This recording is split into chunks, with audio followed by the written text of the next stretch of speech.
제1장 마음의 소리. 이름이 기억나지 않네. 뭐였더라? 이런, 벌써 그녀가 저기 오고 있는데 뭐더라? 셀리? 수? 바로 어제 들었는데 내가 왜 이러지? 이거 참 난감하군. 알고 있겠지만 당신의 머릿속에서는 한시도 끊임없이 마음의 독백이 이어지고 있다. 그것은 꼬리에 꼬리를 물고 끝없이 이어진다. 그것이 왜 거기서 그렇게 주절되는지 궁금해한 적이 있는가? 그것은 언제 무슨 말을 할지를 어떻게 결정할까? 그 말이 어디까지 맞을까? 그것이 얼마나 의미가 있기나 한 것일까? 무슨 말이야? 머릿속에서 무슨 말이 들린다는 말이야? 바로 지금 속에서 이런 말이 들린다면 우린 바로 그것을 이야기하고 있는 것이다. 현명한 사람이라면 잠시 한 걸음 물러서서 이 목소리를 살펴보고 그것을 이해해 보려고 할 것이다. 문제는 그것을 객관적으로 바라보기에는 아직도 거리가 너무 가깝다는 것이다. 저만큼 멀찍이 물러나서 그 짓거리는 모습을 바라봐야만 한다. 운전을 하고 있을 때에도 속에서 끝없이 이어지는 소리가 들린다. 참, 프레드에게 전화를 하기로 했잖아. 맞아. 이런, 내가 왜 그걸 까먹어버렸지? 난리 났겠는데? 이젠 나하고 말도 안 하려고 하겠는걸? 당장 차를 세워서 전화를 할까? 아니야, 지금은 차를 세울 수가 없어. 목소리는 양쪽의 대사를 다 읊는다는 사실에 주목하라. 그것은 계속 짓거릴 수만 있다면 어느 쪽의 대사를 읊든 상관하지 않는다. 피곤해서 잠을 청하려고 해도 목소리는 계속 짓거린다. 내가 뭘 하고 있지? 아직 자면 안 돼. 프레드에게 전화한다는 걸 잊어버렸어. 차에서 기억이 났었는데 전화를 안 했어. 지금 걸지 않으면. 아니야, 시간이 너무 늦었어. 지금은 안 돼. 전화 걸 생각은 왜 하고 있는 거야? 난 잠을 자야 돼. 이거 참. 이젠 잠이 안 와. 피곤하던 것도 지나가 버렸어. 하지만 내일 중요한 일이 있는데. 그리고 아침 일찍 일어나야 해. 잠이 안 오는 것이 이상할 것도 없다. 아니, 당신은 왜 그 목소리가 쉴 틈 없이 짓거리도록 내버려두고 있는가? 그게 설사 위안을 주는 좋은 말이라고 하더라도 그것은 당신이 하는 일을 사사건건 어수선하게 어지럽혀 놓는다. 이 마음의 소리를 잠시 관찰해보면 가장 먼저 깨닫게 되는 것은 그것이 한시도 입을 다물지 않는다는 사실이다. 내버려두면 그것은 그저 밑도 끝도 없이 짓거려댄다. 어떤 사람이 혼잣말을 계속 주절거리면서 어슬렁거리는 모습을 상상해보라. 당신은 그가 이상한 사람이라고 생각할 것이다. 혼자서 말하고 자기가 듣는다면 무슨 말을 할지를 말하기도 전에 뻔히 알 텐데 도대체 왜 저러는 거야? 당신은 이렇게 생각할 것이다. 우리의 머릿속에 들리는 목소리 역시 마찬가지다. 왜 짓거리는 걸까? 짓거리는 것도 당신이고 듣는 것도 당신이다. 그리고 그 목소리가 혼자서 입씨름을 하고 있다면 상대는 대체 누구일까? 승부가 나기나 할까? 정말 복잡한 일이다. 어디 들어보자. 아무래도 결혼을 해야겠어. 아니야, 아직 준비가 안 된 걸 알면서 그래. 후회할 텐데. 하지만 난 그를 사랑해. 웃기지 마. 넌 톰한테도 그랬어. 그와 결혼했으면 어쩔 뻔했어? 유심히 살펴보면 그것은 단지 좀 쉴만한 편안한 지점을 찾고 있다는 것을 알게 된다. 도움이 된다 싶으면 그것은 서슴없이 편을 바꾼다. 그리고 자신이 틀렸다는 것을 깨달아도 목청을 낮추는 법이 없다. 그저 관점만 얼른 바꾸고는 계속 떠들어댄다. 잘 살펴보면 이 마음의 꿍꿍이 수는 빤히 드러난다. 하지만 사실 끊임없이 짓거려대는 자신의 마음을 처음으로 발견한 때는 충격을 느낀다. 그것에 입을 다물게 하려고 헛되이 소리를 질러보기까지 할 것이다. 하지만 당신은 곧 그것도 또 하나의 목소리가 다른 목소리에게 지르는 소리일 뿐임을 깨닫는다. 입 다물어. 잠 좀 자자. 넌 왜 말을 안 하면 안 되니? 이런 식으로는 그것의 입을 막을 수 없는 것이 분명하다. 이 끊임없는 짓거림에서 자신을 해방시키는 최선의 길은 거기서 물러나서 그것을 객관적으로 바라보는 것이다. 그 목소리를 그저 그 속에 누군가가 있어서 당신에게 말하는 것처럼 느껴지게 만드는 소리 기계라고 생각하라. 그것에 대해서 생각하지 말고 그저 지켜만 보라. 그것이 무슨 말을 하든지 간에 그것은 모두가 똑같은 말이다. 상냥한 말을 하든 정남이 떨어지는 말을 하든 저속한 말을 하든 고상한 말을 하든 하나도 다를 게 없다. 그래봤자 모두가 마찬가지로 머릿속에서 짓거리는 하나의 목소리일 뿐이다. 사실 이 목소리로부터 떨어져 있는 유일한 방법은 그 말의 내용에 신경을 쓰지 않는 것이다. 그것이 말하는 어떤 것은 나이고 어떤 것은 내가 아니라고 느끼지 말라. 말하는 그것은 결코 당신이 아니다. 당신은 목소리를 듣고 있는 그다. 당신은 그것이 짓거리는 것을 알아차리는 자이다. 그것이 짓거릴 때 당신은 그 소리를 듣는다. 그렇지 않은가? 그것에게 지금 안녕 하고 말하게 하라. 그것을 몇 번 되풀이해보라. 속으로 크게 소리쳐보라. 자신이 속에서 안녕 하고 말하는 게 들리는가? 물론 들린다. 짓거리는 목소리가 있고 그 목소리가 짓거리는 것을 알아차리는 당신이 있다. 문제는 목소리가 안녕 하고 말하는 것을 알아차리기는 쉽지만 그 목소리가 무슨 말을 하든 상관없이 말하는 것은 목소리이고 듣는 것은 당신임을 알아차리는 것이 어렵다는 점이다. 목소리가 말하는 것은 그 어느 것도 당신이 아니다. 우리가 어떤 세 가지 대상을 바라보고 있다고 가정해보자. 예컨대 화분과 사진과 책이 있다. 누가 이렇게 묻는다. 이 중에 어느 게 당신이요? 그러면 당신은 이렇게 대답한다. 어느 것도 아니요. 나는 내 앞에 놓인 저것들을 바라보는 자요. 당신이 내 앞에 무엇을 갖다 놓든 상관없소. 난 언제나 그것을 바라보는 자일 테니까. 알겠는가? 이것은 이런저런 대상을 인식하는 주체에 관한 이야기다. 내면의 목소리를 듣는 것도 마찬가지다. 그것이 무슨 말을 하든지 그 내용은 아무런 상관이 없다. 당신은 그것을 인식하는 자이다. 그것이 말하는 것 중 어떤 것은 당신이고 어떤 것은 자신이 아니라고 생각하는 순간 당신은 객관성을 놓쳐버린다. 당신은 목소리가 좋게 말하는 쪽이 자기라고 생각하고 싶을 테지만 그것도 매한가지로 짓거리는 목소리일 뿐이다. 그것이 하는 말이 아무리 마음에 쏙 든다고 해도 그것은 당신이 아니다. 진정한 성장을 위해서는 당신이 마음의 소리가 아님을, 당신은 그것을 듣는 자임을 깨닫는 것보다 더 중요한 것은 없다.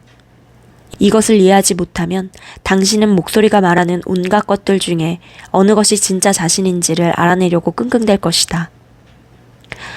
사람들은 자신을 찾기 위한 노력이라는 이름하에 온갖 변화를 경험한다. 그들은 이 목소리들 중에서 자신의 인격 중에서 어느 측면이 진정한 자신인지를 밝혀내려고 애를 쓴다. 그 대답은 간단하다. 어느 것도 아니다. 객관적으로 관찰해보면 당신은 목소리가 하는 대부분의 말들이 아무런 의미도 없다는 것을 알게 될 것이다. 대부분은 그저 시간과 에너지의 낭비일 뿐이다. 사실을 말하자면 삶의 대부분은 당신의 마음이 삶에 대해 짓거리는 말과는 전혀 상관없이 당신의 통제력을 훨씬 넘어선 힘의 흐름에 따라 전개될 것이다. 그것은 잠자리에 누워서 내일 아침에 해가 뜨게 할 건지 말게 할 건지를 결심해야 한답시고 고민하는 것과도 같다. 변하지 않는 것은 태양은 떴다가 진다는 것이다. 이 세상에는 무수한 일들이 일어나고 있다. 그것에 대해서 당신이 원하는 바를 얼마든지 생각해 볼 수는 있겠지만 삶은 변함없이 펼쳐질 것이다. 사실 당신의 생각이 이 세상에 미치는 힘은 당신이 희망하는 것보다 훨씬 미미하다. 객관적인 눈으로 자신의 모든 생각을 잘 들여다보면 그 부분의 생각이 정말 아무런 의미도 없음을 깨달을 것이다. 그것은 당신을 제외하고는 그 어떤 사물이나 사람에게도 아무런 영향을 미치지 못한다.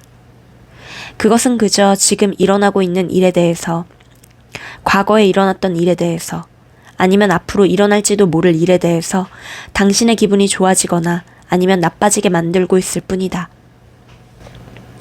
내일은 비가 오지 않기를 바라면서 시간을 보낸다면 헛일을 하는 것이다. 당신의 생각은 비를 그치게 하지 못한다. 언젠가는 당신도 마음속에 끊임없는 짓거림이 아무짝에도 쓸모없는 것임을, 그리고 끊임없이 모든 것에 간섭하고 알려고 하는 그것이 다 부질없는 짓임을 알게 될 것이다. 그리고 마침내 문제의 진정한 원인은 삶 자체가 아니라는 것을 깨달을 것이다. 문제의 진정한 원인은 삶을 놓고 버리는 마음의 온갖 소동이다.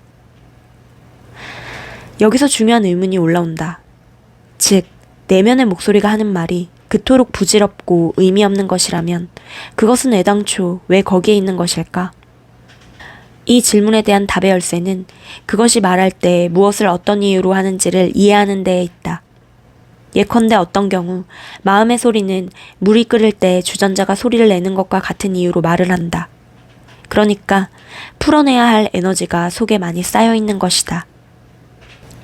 객관적으로 잘 관찰해보면 마음속에 불안하고 두려워하는 에너지나 욕망의 에너지가 쌓여있을 때는 이 목소리가 극도로 활발해진다. 당신이 누군가에게 화가 나서 야단을 쳐주고 싶을 때 이것을 쉽게 관찰할 수 있다. 그를 실제로 만나기도 전에 벌써 내면의 목소리가 얼마나 여러 차례 야단을 쳐대고 있는지를 살펴보라.